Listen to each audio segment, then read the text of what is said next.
di jam kuliah kita doang ya. Jadi harapan saya, dan insya Allah ini bakal jadi minggu terakhir atau pertemuan terakhir kita bareng saya. Minggu depan insya Allah balik ke Bu Sri, lebih pendalaman materi tentang konversi energi. Harapan saya sih dengan basic-basic yang udah saya kasih, fondasi-fondasinya, itu kalian bisa apa ya, merangkai benang merah lah. Akhirnya nanti kalian bisa ngelihat, bisa apa ya, timbullah pertanyaan critical thinking gitu ya, yang bisa kalian nanti angkat di kelas-kelas berikut bareng Ibu Sri. Mudah-mudahan bisa mengikuti kuliah kali ini. Ada 125 peserta, tapi yang hadir baru 66. Recording in progress. Ya, saya bisa maklum karena ini jadwalnya mendadak. Ya. Tolong kesediaan untuk on cam, kita tetap interaktif. Ya. Jadi jangan sampai kalian kayak ngerasa nonton YouTube aja gitu. Saya juga jadi males gitu ngajar kalau misalnya kalian pasif. Ya. Kalian juga males belajarnya kalau cuma dengerin orang ngoceh doang ya. Mending nonton YouTube aja lebih banyak gitu ya. Google aja gitu ya. Gimana bisa dipahami maksud saya?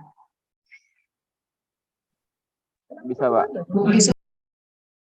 Oke, kalau bisa di on cam deh.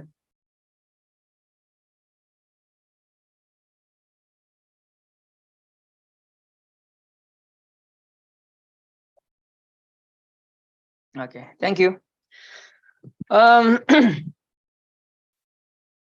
Nggak banyak. Mudah-mudahan sejam udah selesai nih. Kita mulai ada hitung-hitungan sedikit ya. Dikit aja saya ngasih hitung-hitungan. Nantinya buat bekal kalian di pertemuan selanjutnya. Ya, detailnya nanti kalian belajar di pertemuan selanjutnya. Yang pasti, siapa yang masih dulu nih? Masih ada yang ingat hukum Faraday? Atau udah pernah belajar sebelumnya gitu? Atau belum? Sudah ya, saya lihat ada yang ngangguk, berarti udah ya. Yang di SMA pernah belajar prinsip tangan, ya, arah arus, perampang, ya tangan kanan ya. Oke, berarti gampang, bisa mengikuti lah ya, insya Allah. Bicara tentang konversi energi turbin generator, ya, kita mulai dari situ dulu sebelum kita ke piezoelektrik. Itu kita bicara tentang prinsip kerja elektromekanikal. Artinya apa? Bagaimana adanya perubahan energi, ya, baik dari electrical menjadi mechanical atau sebaliknya, mechanical menjadi electrical. Di mana yang electrical menjadi mechanical itu kita sebut mesinnya sebagai apa? Apa Silvani? Oh, mesinnya itu sebagai. Belum selesai, kamu udah mute. Tadi Bapak nanya mesinnya kan Pak. Ya, kita sebutnya apa? Untuk mesinnya itu sebagai mekanikalnya. Ya, maksud saya kan kita kenal istilah mesin dinamo lah, kata anak-anak kecil, kalian cowok-cowok tuh mungkin yang masih kecil-kecil SD tuh di Tamiya kan bilangnya dinamo gitu kan ya. Dinamo ini kan sebenarnya kesatuan kumparan dan coil dan dan medan magnet gitu ya. Nah, ketika prinsip kerja dari electrical ke mechanical, kita sebut itu motor, penggerak. Ya. Kita kasih energi listrik, berubah menjadi gerakan, kita sebut itu motor. Tapi kalau kita balik, kita kasih dia gerakan, menghasilkan energi listrik, kita bilang itu generator.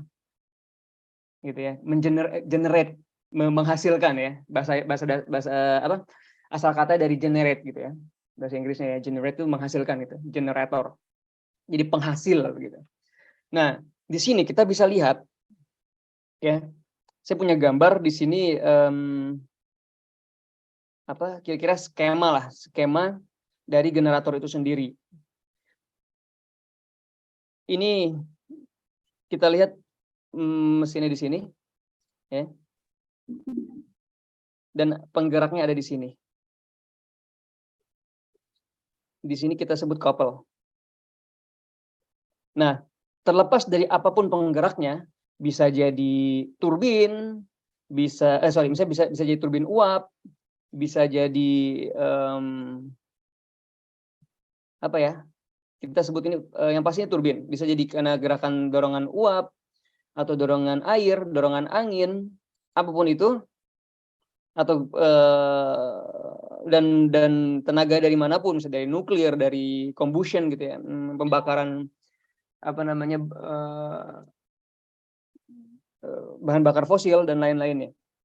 Yang pasti si mesin ini kita sebut itu generator. Oke? Nah, kita masuk lebih dalam. Di dalam generator itu pada dasarnya prinsipnya itu menggunakan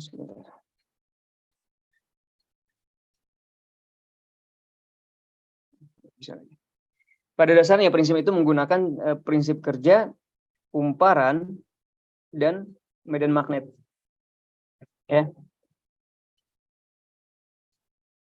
Di mana ketika medan magnet atau ketika ada satu plat ya, logam melewati medan magnet kutub utara, kutub positif dan negatif, kutub utara dan selatan, itu akan menimbulkan medan magnet atau kita sebut flux. Disitulah flux itulah yang akan menggerakkan elektron di dalam penampang plat tersebut, yang akan menimbulkan GGL, gaya gerak listrik. Udah pasti familiar dengan istilah ini ya. Udah tahun kedua kan ini, tahun ketiga ya. Nah, seperti apa itu kita lihat selanjutnya.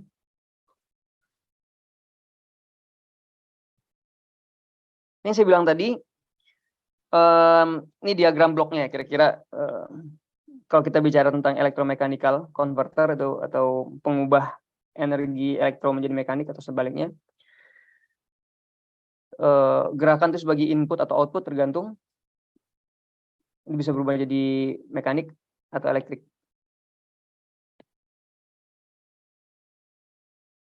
Nah, kalau ada yang masih bingung, apa sih bedanya motor dan generator? Kita lihat di gambar sini.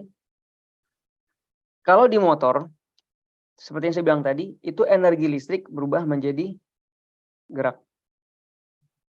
Nih, sumbernya nih. Ini beban itu jadi pergerakan untuk menggerakkan bebannya gitu ya. Nah, ini kita sebut sebagai motor. Jadi inputnya listrik, outputnya gerak. Contohnya banyak banget. Mesin cuci, bornya peralatan listrik yang gerak-gerak lah. Sekarang apalagi kan rata-rata seluruh peralatan kita udah pakai motor ya.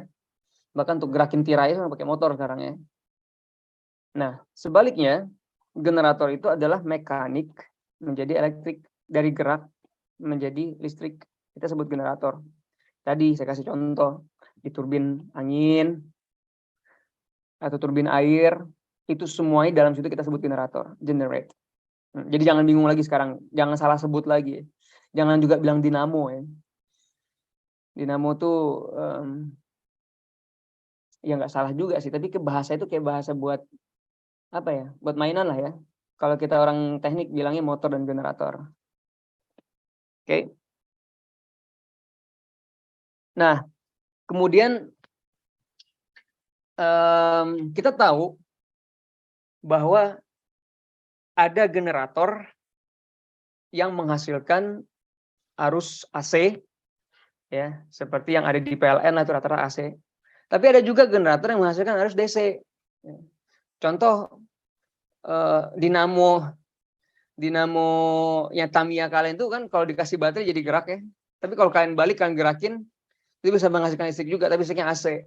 Nah, di mana bedanya? Apa membedakan kedua generator ini? Perbedaannya ada di ring ini. Ya. Kalau di AC dia pakainya 2. Dan kalau di DC dia cuma pakai 1 ring dan dia ada segmen di sini. Ini membedakan komponen di dalam generator AC dan DC. Ya. Nah, di AC itu 2 kutub penampang, ini kita sebut penampang. Masing-masing kutubnya terhubung ke ring sendiri masing-masing gitu ya, tersendiri gitu. Sedangkan di AC kutub penampangnya itu terhubung di ring yang sama, tapi kan di ringnya ada segmen. Nanti kita lihat bagaimana ini bisa menghasilkan yang AC jadi arusnya sinusoidal begini, sedangkan yang DC dia menghasilkan frekuensi yang DC seperti ini. Nah, kita tapi masuk dulu ke yang generator AC.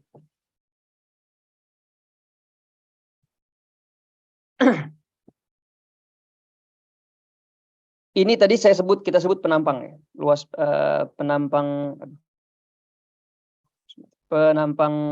plat kumparannya platnya itu ya.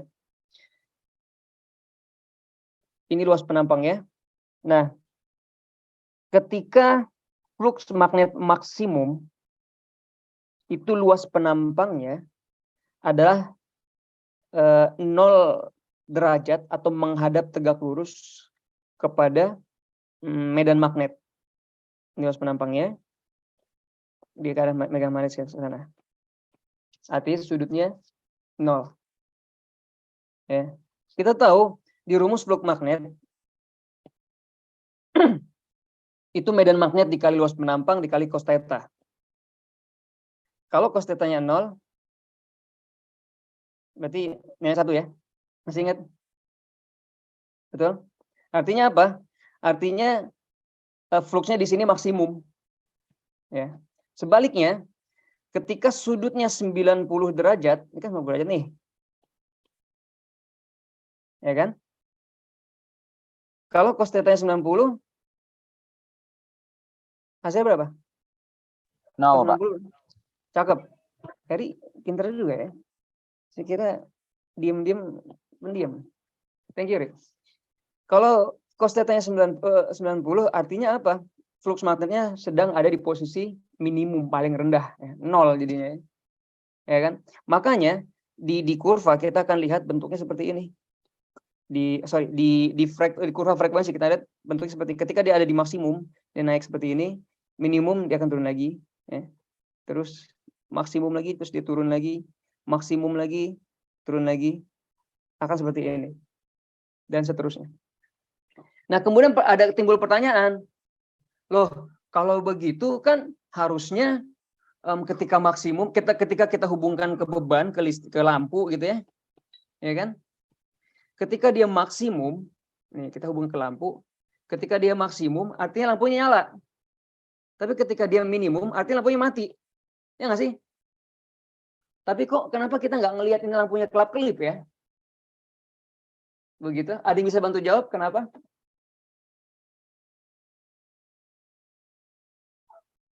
Harry?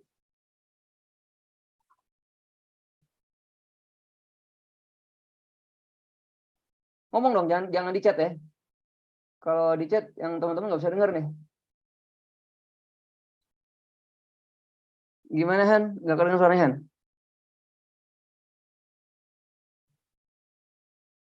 Oke, ini kamu ada masalah mungkin. Oke lah, kata Rehan karena frekuensinya cepat, betul ya. Tapi kenapa begitu ya?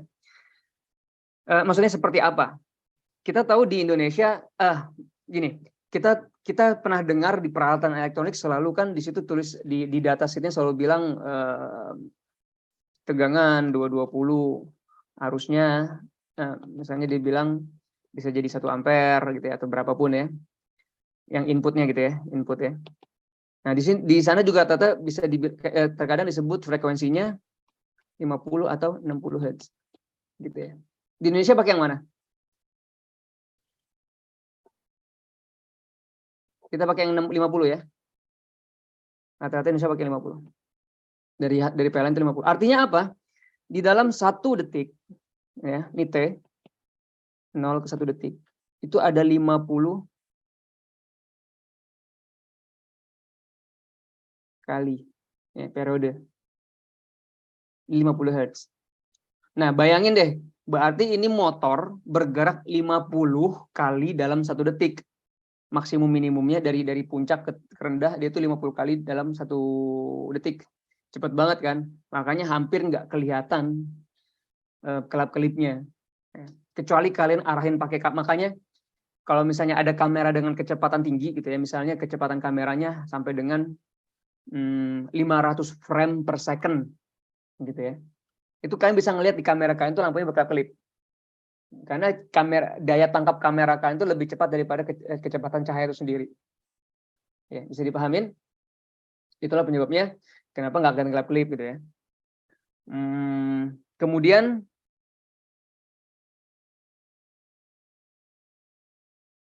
ini adalah bentuk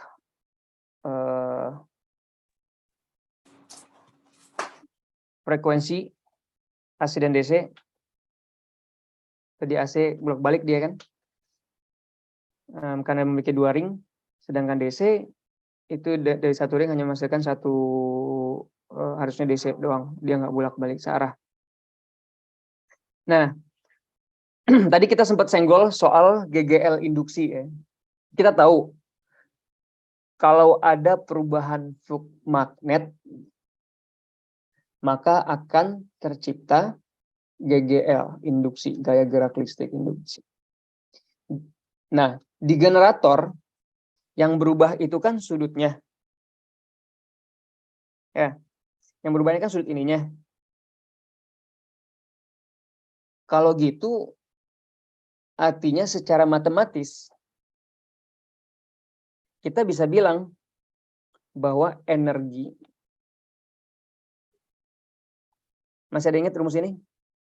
Adalah jumlah lilitan ya.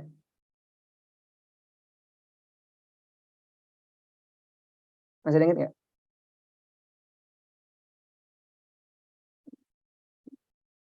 Luas penampang, medan magnet, luas penampang dan cos theta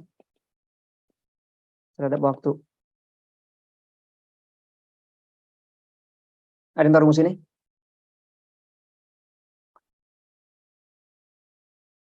Nah, oke. Di theta ini kan bisa bilang omega lah ya, frekuensi sudut ya. Gimana sih? Ya.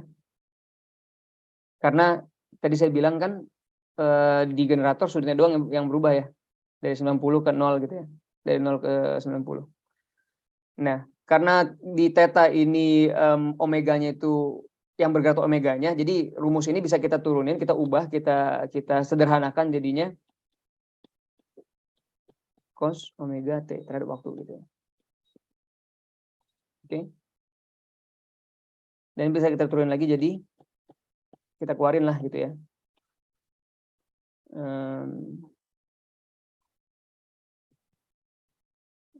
T terhadap waktu. Gitu. Ngerti nggak? Ada yang ingin, ada yang nggak tahu nggak rumus ini apa? Dari mana datangnya?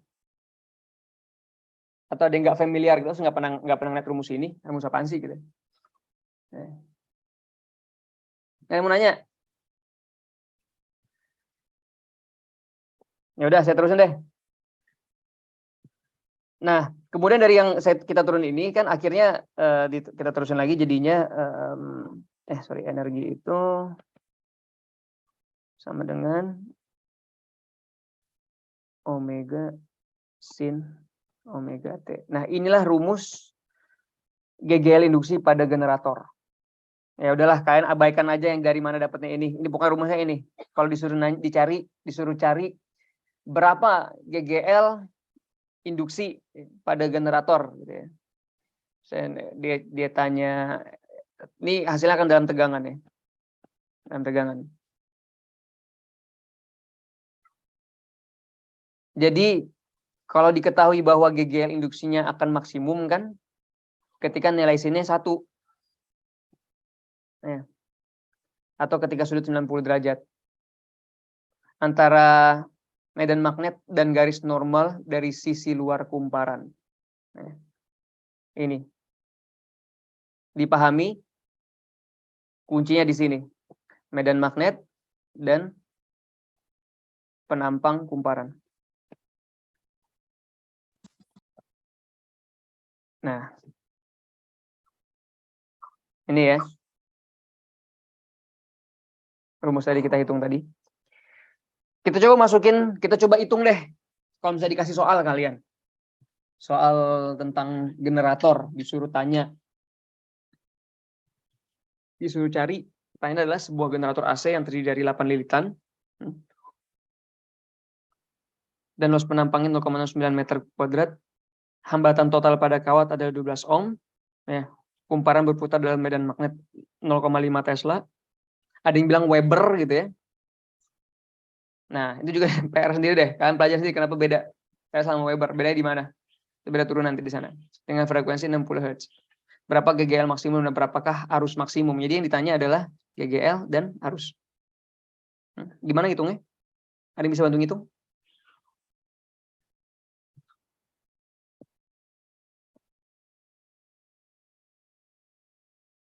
Izin jawab, Pak. Cakep. Gimana? Kalau sebelah ini langsung jawab atau gimana? Sorry, gimana? Ini langsung jawab di papannya atau gimana? Langsung jawab gimana ya? Suara kamu putus-putus. Di papan sini, Pak. Jadi silapannya buat sini. Oh, boleh silakan kalau bisa. Silapannya dulu, Pak ya.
UV, Hz. Pak, izinnya Pak, untuk yang hambatan total itu digunain Pak ya? Apanya hambatan total kenapa? Itu digunain atau enggak Pak? Nanti hambatan total itu kita pakai pas ngitung arus. Di sini enggak masuk.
Gimana sih?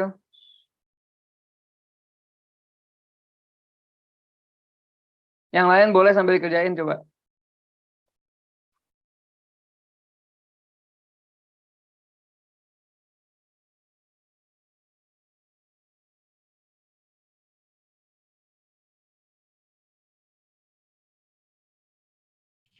Gitu Pak kalau 98.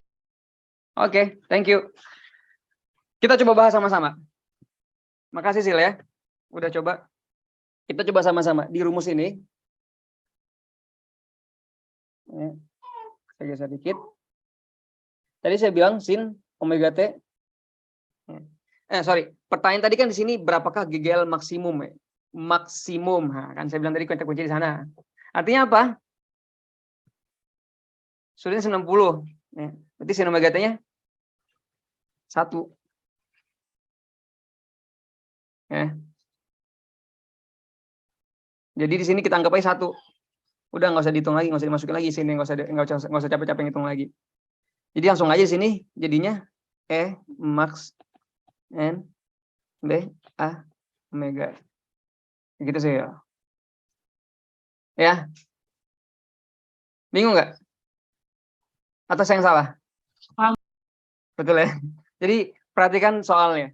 Kalau pertanyaan begini, perhatikan soalnya. Ketika dia nanya maksimum atau minimum, atau mungkin ditanya ketika penampang terhadap medan magnet 30 derajat, misalnya begitu. Ya, hati-hati di sana ya. Oke, boleh saya hapus hasil ya. Saya terusin ya. Jadi kalau kita hitung rumusnya jadinya energi maksimum itu adalah omega, kita masukin aja langsung 8, terus tadi medannya ada di 0,5, nanti kita bilang Tesla lah gitu ya. Terus loss penampangnya ada di 0,09 dan omeganya ada di tadi kita dapat, kita hitung dulu tadi omeganya ya harusnya ya. Omeganya itu sama dengan 2 pi kali frekuensi. Ya, 2 pi kali 60 Hz kan. Sama dengan bla bla bla bla lah, jadinya 377. Ya kan? Nah, radian per sekon. Ya, atau radian gimana ya bilangnya? Radian per sekon. Gitu. Ya, nggak usah saya ulang lah ini ya, kan udah pernah belajar ini ya. Ini omeganya. Masukin ke sini tadi 377. Dapatlah di sini hasil 136 volt. Gampang. Ini masih sederhana. Oke? Nah, kemudian kita cari arusnya. Lebih gampang lagi. Kita tahu arus itu sama dengan, ya kan? Kita punya tegangan di sini 136 per, tadi dibilang hambatannya 12 ohm. Udah didapat. Ya. 11,3. Udah nggak muat. Kira-kira gitu. Oke? Ini yang penting dipahami rumus ini buat ngitung-ngitung GGL-nya. Ada pertanyaan sampai sini? Nggak ada? Bisa saya terusin? Cukup itu dulu perhitungan kita. Nanti kalian bakal lebih dalam ngebahas tentang prinsip tangan kanan gitu ya, metode tangan kanan gitu ya, untuk melihat arah flux ya, terhadap medan magnet. Dan ada hitung-hitungan di sana. Nanti kalian juga belajar hukum Faraday nanti sama Bu Sri insya Allah. Saya terusin. Balik lagi cerita soal generator ya. Nah, ini tadi soal yang tadi kita coba latihan. Hitungan di sini. Jadi kalau misalnya ada yang nggak bisa jawab, tuh mungkin belum buka PowerPoint-nya gitu ya. Karena ini ada di slide sendiri ya.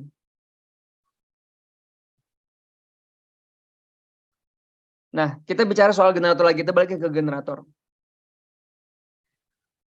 Ketika kita bicara generator terlepas dari AC atau DC, ya, kira-kira rangkaiannya sama. Dia punya stator dan rotor. Ya. Itu komponen utamanya. Yaitu adalah rotor itu bagian yang bergerak ya, yang tengah ini. Nih. Dan statornya di luarnya ini rangka utamanya. Nah, nanti untuk menghubungkan ke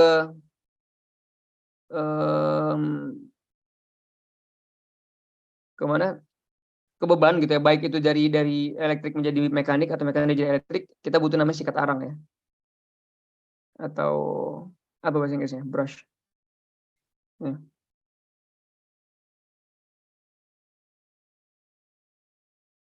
sikat arang inilah yang biasanya menjadi di sini nih, yang menjadi jajanan gitu ya, yang paling sering di servis lah gitu. Karena dia lama-kelamaan akan mengikis tipis. Karena kalau ada yang pernah bongkar-bongkar lumayan tuh bisa lihat di bor aja. Sikat arang itu ini akan dihubungkan dengan per, ada per di sini. Ini sikat arangnya, ada per di sana. Dia akan terus menekan untuk menghubungkan di sini gitu ya. Lama-lama dia akan tipis-tipis, begitu didorong terus lama-lama akan tipis habis. Ini yang akan selalu harus diganti gitu. Kalau misalnya kita lihat kumparannya awet gitu ya. Pasti kumparan paling cepat sikat arangnya paling cepat habis. Nah, yang saya bilang tadi, prinsip pembangkitan tegangan pada generator itu kita menggunakan hukum tangan kanan untuk generator ya. Di mana sepotong pengantar yang dialiri arus yang bergerak dengan kecepatan V di dalam pengaruh magnet akan menimbulkan tegangan induksi sebesar V itu sekian volt gitu. Untuk menentukan besarnya tegangan induksi yang ditimbulkan oleh arah gerak penghantar tersebut digunakanlah kaidah Fleming ya, tangan kanan yang saya akan gambar sini. Medan magnet mempunyai arah dari kutub utara ke kutub selatan. Jadi kalau saya lihat di sini ada medan di sini. Arus di dalam pengantar searah dengan 4 jari. Nah, ini arusnya di sana ke sana. Kalau kita lewati penampang atau plat penghantar di sini, arusnya akan arah ke sana. Ketika utara di atas dan selatan di bawah ya. Sedangkan arah gerak putarannya itu searah ibu jari ke kanan begitu putarnya. Oke ya. Nanti lebih dalamnya nanti bahas dengan Bu Sri. Ini saya cuma ngasih kulit-kulit doang. Saya nggak bakal terlalu dalam karena jadi overlapping intinya. Ini struktur lebih dalam soal generator. Ada video yang nanti kantong sendiri aja lah. Nggak perlu saya yang tampilin. Ya untuk tambahan pengetahuan tentang bagaimana prinsip kerja generator itu sendiri. Tapi saya yakin kalian udah paham karena ini udah mainan kalian lah ya, apalagi udah semester lanjut kalian kan ya. Yang pasti itu tadi pahami intinya di generator itu adalah prinsip kerjanya adanya GGL ya, gaya gerak listrik ya, dari elektromekanikal. Garis bawah di sana. Nah, piezoelektrik nggak banyak, piezoelektriknya cuma 2 slide, itu pun cuma dasar. Ada yang mau nanya nggak soal generator, turbin generator? Benar-benar nggak ada lah. Udah bisa semua lah ya, udah ngerti lah ya.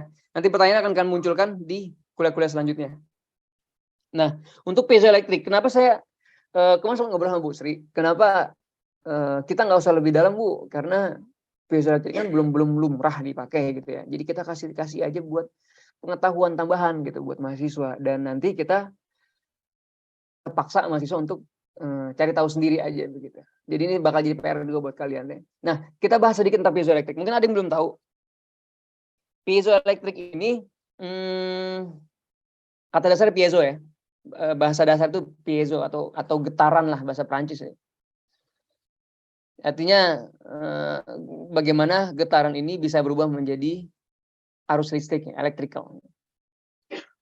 Nah, secara sederhana diagramnya itu kita lihat, kalau saya bisa jelaskan sedikit, intinya adalah bagaimana ketika sebuah materi semikonduktor ya, ketika diberi tekanan ya, layaknya sponge atau busa, ketika kalian tekan, kalian lepas tekanan itu, dia akan kembali ke bentuk semula ya. Ada gaya dorongan. Kalau dulu pernah belajar di SMP, F sama dengan F aksen lah gitulah. Kalau di gaya gitu ya. Nah, ini saya sedikit analoginya biar bisa mudah dipahami. Ketika materi semikonduktor ini diberi tekanan, dia akan memberikan tekanan balik gitu ya, balas atau respon. Nah, respon inilah yang menyebabkan adanya pergerakan elektron, yang menyebabkan munculnya arus listrik. Oke.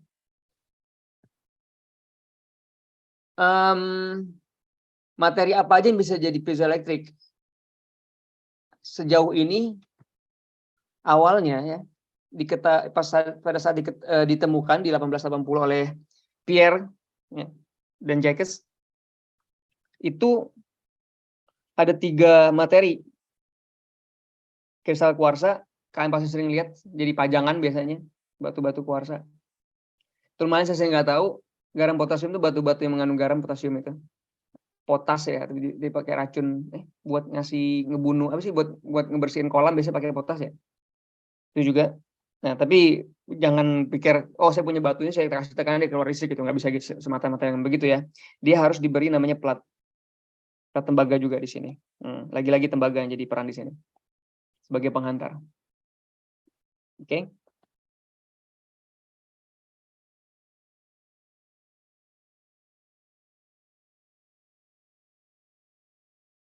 Nah, apa ya?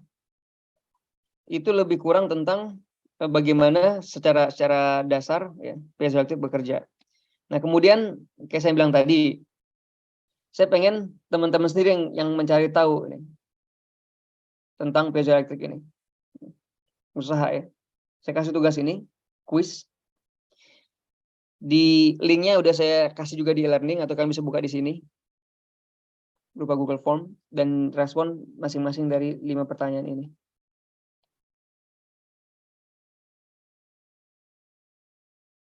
Pertanyaan nomor 1, apakah kristal pada piezoelektrik dapat terkikis habis sebagaimana plat tembaga pada reaksi redoks? Jawabannya ya atau tidak. Ya, coba cari tahu. Kemudian, arus jenis apakah yang dihasilkan oleh piezoelektrik? Apakah AC atau DC?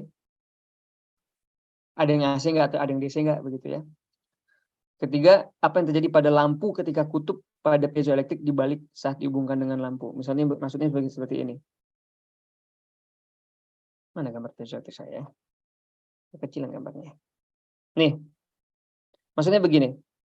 Ini piezoelektriknya. Kalau kalian pernah lihat ini dalam buzzer, anak elektro, yang anak robotik mungkin tahu nih buzzer. Dalamnya ada membran. Nah, ini piezoelektriknya. Jadi pada dasar piezoelektrik sebenarnya sensor. Ya. Satu kutub dihubungkan di semikonduktornya, satu lagi di platnya. Ini jadi positif, ini jadi negatif. Saya pasang lampu di sini misalnya. LED lah ya, LED misalnya ya. Kalau yang positifnya ke positif, negatifnya ke negatif, lampunya nyala. Tapi apa yang terjadi ketika saya balik? Positif ke LED negatif, negatif ke LED positif. Itu pertanyaannya. Tolong dijelasin, direspon di kuisnya. Kemudian nomor 4, apa yang terjadi jika pada piezoelektrik ketika kutubnya dibalik saat diberi tegangan? Ini sebaliknya nih. Piezoelektriknya positif, negatif. Kalau saya kasih tegangan, gitu.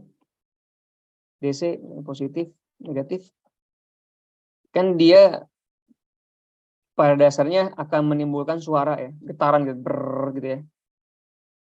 Tapi apa terjadi ketika harusnya dibalik? Yang positif ke negatifnya piezo, yang negatif ke positif piezo. Apa yang terjadi? Pertanyaan seperti itu. Yang keempat, berapa tegangan maksimal yang dapat dihasilkan oleh satu buah sensor piezoelektrik? Kita tahu waktu kita belajar sel surya, satu sel itu bisa menghasilkan sampai dengan 0,5 volt. Gimana dengan piezoelektrik? Berapa tegangan maksimal bisa dihasilkan? Itu pertanyaannya. Tolong direspon semua dalam di Google Form ini. Saya tunggu sampai hari Senin, saya nggak kasih nih. Sampai hari Senin ya, Senin malam ya. Deadline-nya. Jangan ada yang terlambat. Terus juga peringatan buat teman-teman yang nggak ngumpul tugas sama sekali. Ya. Saya kira nggak akan ada toleransi lagi. Itulah hasil tugas kalian. Nanti kalian juga ngerjain 3 tugas dengan yang ini. Jadi totalnya bakal saya bagi 3, jadi nilai tugas kalian. Selanjutnya nanti tinggal ditambah dengan nilai mid semester dan final semester ya. Ujian akhir dengan Bu Sri nanti ke depannya. Itu aja. Ada pertanyaan? Nggak ada pasti. Kalau gitu saya tutup Bang, deh. mau nanya bang. Oh, ada yang mau nanya. Oke. Gimana, Bil? Izin bang. Itu bang, Habil izin nanya bang. Kan piezoelektrik kan kalau misalkan secara umum tuh bekerja kalau misalkan dia tuh diberi tekanan atau getaran bang. Kalau misalkan dianalogikan misalkan piezo yang kita tekan terus berarti dia tuh ngalirin arus terus kan bang. Nah, apakah piezo ini misalkan unlimited gitu bang, bisa ngalirin arusnya, ataukah bahan dari piezo itu bisa habis gitu bang kalau misalkan dia kita tekan terus gitu karena buat ngasihin arus listriknya. Oke, thank you. Ini saya suka nih. Jadi oke. Thank you Bill untuk pertanyaannya. Mudah-mudahan buat teman-teman juga jadi terangsang juga buat mikir ya. Pertanyaan Habil, apakah piezoelektrik ini menghasilkan listrik ketika ditekan terus begitu? Artinya kalau ditekan terus listriknya ngalir terus begitu kan, tak terbatas gitu kan? Apakah materinya juga tak terbatas? Nah, ngomong-ngomong soal materi kan jadi soal kuis kita ya, nomor 1 ya. Apakah kristal piezoelektrik ini dapat terkikis habis? Jadi saya nggak jawab itu, kalian cari itu sendiri.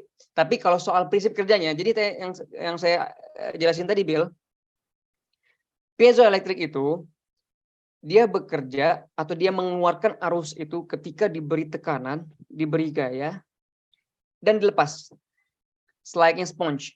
Sponge ketika kita tekan, ya kamu tekan terus, dia nggak balik-balik ya, begitu terus kan ya. Tapi ketika kamu lepas, dia akan ngasih balasan balik ke asalnya begitu. Kebayang? Nah, ketika kita lepas itulah dia akan mengeluarkan arus listrik. Ya. Jadi kalau misalnya saya punya drum dipukul kan, atau simbal yang drummer tuh, kita pukul, kita lepas sticknya, ini baru bunyi gitu ya. Tapi kalau dipukul terus sticknya nempel di simbal, cuman gitu doang bunyinya kan, nggak ada suara gitu, nggak ada. Kalau di piezo itu nggak ada listriknya begitu loh. Nah, kalau saya gambarin lagi, ngasih gambaran seperti ini. Kalau misalnya saya punya ada membran gitu ya, terus dikelilingin kumparan begitu, di sekitarnya ada, gimana ya gambaran enaknya, ini membran, ada kumparan, di sini magnet. Enggak. Gini aja deh. Ini magnet. Gitu. Ini membran di kumparannya. Nah, ketika kumparannya bergetar, ya. Tadi kan prinsip di generator kan begitu kan, ketika ada bergerak ya, platnya bergerak ya terhadap kumparan, atau kumparan itu bergerak, dia ada medan magnet, akan muncul listrik. Sama seperti ini. Ketika dia bergetar, dia akan muncul listrik. Tapi kalau diem aja nggak bakal ada listrik kan. Nah, sama dengan yang di piezoelektrik ini, ketika ditekan aja gitu dia nggak ada listrik. Tapi ketika kamu tekan terus lepas lagi, di situ listrik muncul. Nah, itu kalau tekanannya sekali gitu ya. Bayangin kalau getarannya berupa getaran suara begitu. Kan getaran suara pasti konstan banyak dalam satu detik, berapa frekuensinya berapa gitu ya. Atau gelombangnya berapa gitu ya. Nah, itu bisa menghasilkan arus listrik yang konstan. Jadi kalau pertanyaan kamu apakah listriknya tak terbatas, tergantung getarannya. Ya, kalau getarannya konstan, ya listriknya akan mengalir terus. Tapi kalau getarannya ya sekali dua kali, dia paling ibaratnya kalau kita nyambung ke LED, dia paling kelip doang gitu, ngedip gitu doang ya. Nah, contoh lain saya bakal kasih, ada yang tahu humidifier ya? Tahu yang sering biasanya ibu humidifier ini yang air terus kita hidupin jadi uap gitu. Itu kalau kalian buka tutupnya, kan bakal ngeliat airnya bergejolak deh, gitu ya, sampai ngeluarin asap. Itu kenapa bisa terjadi? Karena di bawahnya pakai piezoelektrik. Ketika dikasih arus, piezoelektrik ini bergetar. Getarannya sangat kecil tapi cepat, membuat partikel airnya bergerak loncat-loncat sampai jadi embun lah, bukan uap itu ya. Embun gitu ya jadinya ya. Masih partikel air soalnya, bukan udara ya. Nah, getaran itulah yang terjadi gitu. Karena arus listriknya, karena dikasih arus listrik. Itu ketika listrik menjadi mekanik. Tapi kalau kita balik, mekanik ke resistance gimana?